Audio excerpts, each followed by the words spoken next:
ঘরের মাঠে নিউজিল্যান্ডের বিরুদ্ধে দ্বিতীয় টেস্টে একতরফা জয় পেল শ্রীলঙ্কা। দুটি টেস্টেই জিতে সিরিজও পকেটে পুরে নিল ধনঞ্জয় ডি সিলভারা। প্রথমে কামিন্দু মেন্ডিসের ঐতিহাসিক সেঞ্চুরি, তারপর প্রভাত জয়সূর্য এবং নিশান ফেরিজদের বোলিংয়ে কিউইদের ইনিংসও 154 রানে হারালো শ্রীলঙ্কা। সেই সঙ্গে বিশ্ব টেস্ট চ্যাম্পিয়নশিপের ফাইনালের জন্য প্রবল দাবিদার হয়ে উঠল তারা। প্রথম টেস্টে 63 রানে জিতেছিল লঙ্কানরা। দ্বিতীয় টেস্ট হলো একতরফা, নিউজিল্যান্ডকে ফলো অন করিয়ে নাকানি চুবানি খাওয়ালো শ্রীলঙ্কা। আগের টেস্টে জিতে বিশ্ব টেস্ট চ্যাম্পিয়নশিপের ফাইনালের দৌড়ে 3 নম্বরে উঠে এসেছিল শ্রীলঙ্কা। 9 ম্যাচ খেলে তাদের পয়েন্ট 50, পয়েন্টের শতাংশ 55.56। এদিনের হারে নিউজিল্যান্ড পিছিয়ে চলে গেল 7 নম্বরে। দ্বিতীয় স্থানে থাকা অস্ট্রেলিয়ার পয়েন্টের শতাংশ 62.50।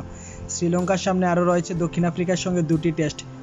সেগুলোতে যদি তারা জেতে এবং বর্ডার গাভাস্কার ট্রফিতে যদি ভারত অস্ট্রেলিয়াকে বড় ব্যবধানে হারাতে পারে, তাহলে পয়েন্ট টেবিলের ছবিটা বদলে যেতে খুব বেশি সময় লাগবে না। বিশ্ব টেস্ট চ্যাম্পিয়নশিপের গতবারের বিজয়ী দল অস্ট্রেলিয়াকে পেছনে ফেলে শ্রীলঙ্কাই টেস্ট চ্যাম্পিয়নশিপের ফাইনালে উঠে যেতে পারে।